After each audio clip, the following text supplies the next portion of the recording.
So everybody, welcome to the RPA webinar series. Today we're going to be focusing on anxiety around the future. Our panellists today, our guests are Willi Heinz from Gloucester, Dave Dennis from Exeter and Phil Dollman from Exeter. Between them, they've got over 338 appearances spanning back to 2010, back to you, Phil, in the Premiership. Over 30 international caps, so quite experienced bunch. None of those from me. Yeah. You've captained the clubs or you've held senior leadership positions at the club as well. And the one thing you've all got in common, which you probably don't know, but I know two of you will, you're all juggling raising a young family, which brings us challenges. And you're all at various stages of transitioning away from the game. I know, Phil, you're right at the forefront of that at the moment. So we've got to look forward to hearing about how you manage all these things. There's a lot of uncertainty at the moment around season completion, players out of contract, either nothing planned or plans up in the air for next season, and financial issues around the game as well. So, and many other players are transitioning away from professional rugby. And Phil, probably coming to you first. You're right in the midst of your transition and retirement. So, how's the last sort of 12 months been for you? And how do you feel about that retirement process? It's been scary, I suppose. It probably has been something that's in the back of my mind for many years, well, probably 4 or 5 years now, where it's been on the horizon, but I've come to deal with it, really. It's probably been the most relaxed I've been, even though it's still very uncertain how things are going to be in the next three to 6 months. It's probably the most relaxed I've been, because I've just kind of not, learn to not worry about what I can't control, which is a lot at the moment. I just accepted it. I mean, got to trust in yourself a little bit, trust that you've done enough work and enough kind of bits and bobs along the years to put yourself in a good situation. If you can be in a good situation at the moment, looking for it's tough time. You're getting out to meet a lot of contacts you've made over the years. Well, a lot of it started on Zoom, especially in the first probably 3 or 4 weeks of the lockdown. And a lot of those come back with, everyone's frozen their recruitment and there's not many opportunities. So it's just kind of trying to chase as many people as I know as possible who I think would be nice to work with or work for. Good. And hopefully, 1 or 2 of those will come over the next couple of weeks. Sure it will. And Willi, you've stepped back into education in the last 9 months. I know when we had a conversation, I think it was last summer, you're a little bit concerned about going back into studying after maybe 10, 11 years. So your master's has started. So, do you have quite a few question marks when you started that, and how's it gone? Yeah, look, it was, I think like the conversations we had at the time, it was sort of taking a bit of a leap of faith. I hadn't really done any sort of studies since about 2008. And it was probably more of a case of just starting to think about the future a little bit more once you get on the other side of 30, and thinking about what I might like to do down the track. And Ed Slater had recommended a course that he had been doing, and it was something that I was pretty interested in terms of the sporting director sort of side of things. And it was kind of jumping in the deep end, having not done any study in a long time, but I guess using some of the resources that I had around the club, guys that had studied, but also the university itself were pretty supportive, and I guess the course was set up for professionals that hadn't potentially done a whole lot of academic study, in years gone by, and they're pretty understanding and pretty supportive. So I've sort of flown by the seat of my pants a little bit this year with it all, and luckily managed to pass everything, and we're just recently handed in our last assignment. So hopefully I'll get another pass and can enjoy the summer off. So 1 year's gone quickly. Yeah, and it's a 2-year course. That was the other thing that I guess appealed to me, a 2-year course. So get in and go hard for a couple of years, and hopefully get everything passed, and then can go into the last couple of years of my career with that ticked off, and I guess can start to plan a bit more towards the job side of things as well. Yeah, very good. Well done. And Deno, I know you've just had another addition to your family, and lockdown for But just thinking back, you know, I think there's a lot of pressure sometimes on players when they're starting a family. You know, thinking back to when your first boy was born, you know, does it bring a different type of pressure and worry to, you know, a professional sport in rugby when you're raising a family?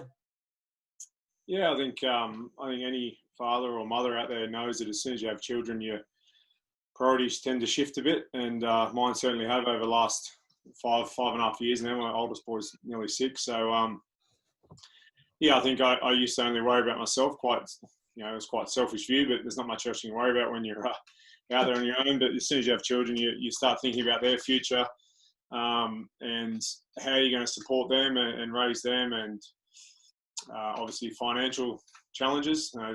They're not cheap, if you want to say, that's a nice way of saying it. So yeah, I've obviously thought about those things moving forward, and you know, where I want to be post rugby and how I want to support my children. So yeah, it does change the way you look at things, and I think it makes you think a bit more of making sure you plan and get things in order, so when you do finish, it's not as much of a struggle as it may have been previously. Yeah, no, it undoubtedly brings its pressures. I know myself, just talking about homeschooling before I came on, like I'm not that anxious a person and worry, but I know every day when I've got homeschool the next again day with working full time, my anxiety levels have notched up a few degrees, which has brought its challenges recently. So just to touch a bit on anxiety, really, and anxiety is something that, you know, everybody experiences and feels, and it's perfectly natural to have those worries sometimes. But it's when the feelings get in a little bit uneasy, or like a worry or fear that can be, it's a little bit more severe. And sometimes these sort of fears, anxiety can be a bit more constant or overwhelming. And when they get a bit over the top and interfere with your everyday lives and relationships, that's when things sometimes can go a little bit wrong. So, but the good news is, look, there's a few things we can do about anxiety to help you cope with anxiety. So understanding anxiety, facing up to things you want to avoid, challenging your anxious thoughts, or shifting your focus, staying in the present, meditation, mindfulness. I know myself, I've practiced a bit of meditation, and it's really helped over the last couple of years. So just following up on some of those things, is there some situations that you've possibly encountered with anxiety or worry that's crept in with you over the years in playing rugby, or with some of your teammates? Probably maybe start with you, Dave. Have you seen any change over the last 10, 12 years with pro rugby players, how anxiety's maybe rocked up? I know you mentioned social media to me the other week. So is there things that have crept up which has maybe increased anxiety with players? Yeah, I think like you said, that social media is one of the things. You know, I'll show my age a bit here. When I came into sort of the academy 2006, 2007 at Waratahs, it wasn't really on the radar, and your everyday anxieties that we used to experience as athletes was focused a lot around probably injury, which is obviously an obvious challenge being an athlete, getting re-signed or getting contracted, or as simple as getting selected each week.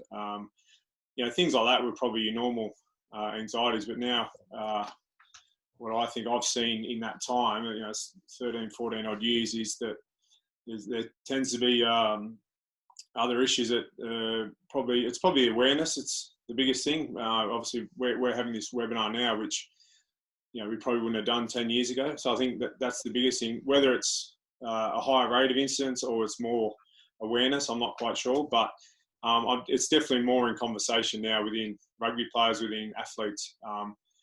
The idea or the thought of anxiety and mental health struggles, because I've had them as well. And I think the biggest thing that I've learned, and you mentioned earlier, is understanding that we all have them. It is quite a natural occurrence, but it's about understanding that they will pass eventually, and how you manage them, and how you sort of reset or get back to your normal natural state. And they're sort of things that I work on, and I'm similar to you in how I sort of manage it. I like to do a bit of meditation. I've got a really good app on my phone that I like to say I do every morning, but I don't. But I try and do it whenever I can. And I like to do things that take me away probably from away from my phone or away from things that may make me overthink about it. You know, it's very easy to sit on your phone all day and look at news articles. And this time now is a perfect example where, you know, there's plenty of media out there that you can start reading things and create a lot of fear and anxiety for yourself. Yeah. So I try and minimise that when I'm starting to feel a little bit edgy or a little bit of worry. I try and minimise that. Might go hit some golf balls or go to the beach and have a swim or whatever it may be. And I tend to find that helps me. So yeah, I think it's definitely, there's more talk of it, which I think is important. And I think the more we can talk about it and how we deal with it and cope with it, the better for not only rugby players but athletes and people in general. Yeah. Well, Phil, is there a sense sometimes that in different parts of the season that, you know, the build up of anxiety could be more for players at certain parts of the season? Yeah, I think you know, Phil's obviously going through it at the moment, isn't he? Getting towards the end of the contract cycle, and it's kind of the uncertainty around what your future may hold or what you're going to do next. And, you know, particularly guys that have got young families, those sorts of things, it can be, you know, a really difficult thing to deal with. And, you know, I guess having thought a little bit about this when you brought up the topic of doing this webinar, for me, I guess, you know, the anxieties for me come around when I don't have a plan around things. So, you know, case in point at the moment, we've got all the stuff going on with the pay cuts, and there's been so much ambiguity over, you know, all the different kind of if, buts and maybes of what might happen. And, you know, for someone that likes to be planned and likes to know what he's got to work with, and you plan your whole life around your salary and your budgets and all those sorts of things, it's the lack of planning that's probably made me feel anxious and, you know, stare at the ceiling at night wondering what's going to happen. And one thing I got introduced to recently was this concept of fear planning. So it sounds a little bit dark, but almost looking at what is the worst case scenario in any given situation. So, for example, we all lost our job, all the clubs folded, we all lost our jobs. Yeah. What does that look like? How can I plan for that in case the absolute worst kind of thing happens? Yeah. And if you can start to, I guess, put little things in place so that if things do get kind of bad or you start to lose control, you've got a little bit of a plan to fall back on, and you've got some steps in place that can hopefully alleviate a little bit of that stress. Now, hopefully, obviously, you know, none of that comes to fruition, but I guess if you feel like you're in control of it a little bit, you can hopefully alleviate a bit of the stress. Yeah, it's bringing back that control, as we all say, which is a saying, you know, control the controllables. That's exactly what you're doing there, really. And Phil, you know, if you've got any top tips on how you've, you know, managed some of your fears or anxiety over the last year with your transition, you know, is there a few tips you would possibly look at and how you feel? Apart from keeping myself busy, you know, that sometimes kind of pushes it to the back of your mind a little bit. But like Willi says, is where, you know, you get yourself into those scenarios where you are keeping yourself awake at night because you're panicking, you're worried about the anxieties getting on top of you. It's just making sure, I think you mentioned it earlier, is those things that, you know, are hard to do, but they're going to get you a step closer to, you know, where you want to be, or that little goal. And I think it's just making sure that, you know, you're helping yourself, you've got a result, and then you can take your next step from there. The worst thing you can do is just if and but the whole time, is making sure that you get some steps forward, then you're closer to where you need to be, or you're closest to the next, I don't know, problem to overcome. But I think, you know, is letting those groups of issues get on top of you is where you can cause yourself some issues. And that's where I, you know, probably 4 or 5 months ago, I kind of had weeks of rough sleep, terrible sleep, you know, couldn't get to sleep, was waking up early, worrying. And then, you know, the best thing I did was just get up and just go and have those conversations with people, go out and talk to Craig about, right, my CV, let's make sure this is all good, make sure I can tick off everything I can tick off, and then we move forward from there. Yeah, I think that planning ahead is crucial. And, you know, I have conversations with, you know, a lot of players at the clubs, and it's personal development focused, but it's just doing one or two things, which I say, if you can do 2 things in a year, which is improving your chances of transitioning away from the game. You might only be 21, but if you do 2 things a year and over 10 years of your career, all of a sudden you've got 20 things lined up. You know, it's not just your CV. You've got three bits of work experience, or you've done some education. Just don't leave them to the end. So I think, you know, the general theme there from you all is, you know, just keep planning ahead. And is there any other little top tips maybe, Dana, you would give to athletes who are maybe struggling a little bit? No, I think you mentioned as well earlier, just being in the present. I think it is very important that you plan and put steps in place for when you finish playing. But it's also important that you live in the present. You know, it's my understanding of anxiety is when you look too far in the past, the things that have happened that you can't change, or things that look too far ahead where you're looking at things that haven't even happened yet, which is quite a strange thing that we do as humans. But I think if you put all those steps in place first, once you do that, it's very important you live in the present. You know, I'm well aware that I've probably only got a year or two left in my rugby career. So I've put a few things in place. I need to do a little bit more over the next year or two. But it's really important that I enjoy my last year or two of being a professional rugby player, because every player I speak to says how much they terribly miss it. And I don't want to sort of waste my last 2 years worrying about things that haven't really happened in that regard. That's if you've done the work and planned it. That's very important. I say that. It's not, you do get players sometimes that probably don't. Yeah. Who live in the present, which is great, and they're very much in the moment and week to week, and that's really good. And they're probably playing great rugby and enjoying themselves. But it's that balance. Yeah. And I think if you skew too far either way, you probably find yourself in a little bit of trouble. Yeah. Very much getting the steps in order. My advice would be getting things in order. Do a little bit of education you have to, or whatever interests you. And then also, once you've got that sorted and you're comfortable in that area, remember to live each day and enjoy it, because we're very fortunate to do what we do. Yeah. No, good point. One thing we've introduced at all the clubs, and I know I've done it at Chiefs 2 or 3 times, is team talks. So the RPA has introduced team talks. So a way of getting players just to talk a little bit more in depth about certain subjects like transition or injury. And I know Phil and Dave, you've taken a bit of a lead on that at Chiefs. You know, how do you think that's where it went down, and trying to engage the players a bit differently and getting them to open up a little bit? You think it's went quite well? Yeah, I think it went really well, actually. I couldn't actually believe some of the results from it, really, in terms of how much the guys were talking about their feelings and anxieties and you know, the way they deal with it. And you know, I think it was really important, because it brought me a little bit closer to the other guys as well. I kind of started to understand them a little bit more as a person. Yeah. And then, you know, that back and forth, you just start to understand, like I said, you understand each other's issues.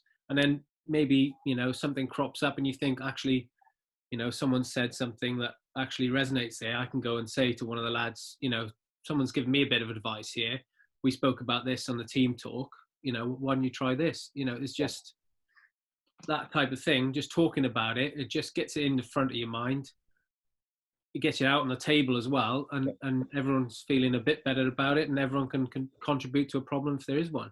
Yeah, it's not hiding, it's sharing. It's the same old saying, a problem shares a problem half. So that's a good community. Yeah, I think it just helped fill the void of, I think with professional rugby and sports, we tend to find ourselves having a few beers and a laugh together, or in the intensity of playing a game of rugby. There's not much time in between where you can have those conversations. There are smaller groups who may go and have a coffee together and chat through a few things, but it's really, I think it's really beneficial when you hear from guys that you don't normally talk to. As Phil said, you learn from that, and then you can help them, or they may even help you as well. And I felt, obviously I took the forwards and Phil had the backs, but I felt when I took the forwards group, as Phil said, I learned some stuff about guys that I never knew, and that helps in my relationship with them and hopefully helps them moving forward. Yeah, no, good. And well, I probably just want to touch on, you know, before you came to Gloucester with Crusaders, you know, obviously being probably the top team, the most successful club team in rugby over the last 20 years, you know, things behind the scenes in terms of things like this, team talks and helping players mentally must have been in place as well. What experience did the Crusaders, what did they have in place? Yeah, look, to be honest, it's probably pretty similar to what we've got on offer over here, to be honest. And I think, like Dave mentioned earlier, I think the whole awareness around the mental health piece and the anxiety of players and all those sorts of things has probably become a lot stronger in the last couple of years. And it's been 5 years since I was back there, and I don't remember huge amounts, in that space when I was back there. But I think the other side of things is that you can lead a horse to water in many respects with all this stuff. Like, it's up to us as players to actually go out and grasp these opportunities or these areas of support that the RPA or other entities have got on offer. And that's probably the biggest thing that's probably taken me a little bit too long in my career to actually take up the offer of some of these things. And I guess if I was to give any advice to some of the younger players, is like the boys have said earlier as well, is just start chipping away at this stuff earlier on in your career. And I think you can potentially, again, alleviate some of the stresses a little bit later on. So, like you said, if you're doing a couple of things a year, like that's you're just building up the bank, aren't you? That's going to be gold later on in your career. Yeah. And just talking about support, we all know that the RPA's got a 24/7 confidential helpline counselling service, and that's available to all players. So trying to encourage opportunities to talk openly, and there's more support on the RPA Lift the Weight campaign. Players talking about relationships, injuries, transition, and mental health issues as well. So we've covered quite a lot there, gents. Is there anything else you'd like to add before we sum up? No, I'm pretty good. I think the message you said, I think it's a really good start. I think it has definitely started at the Chiefs. I'm sure it's at Gloucester and other clubs. Is just those senior players to start with, initially taking on a bit of leadership in that role of having conversations, and maybe small groups having a coffee or wherever it may be, and it'll slowly build from there.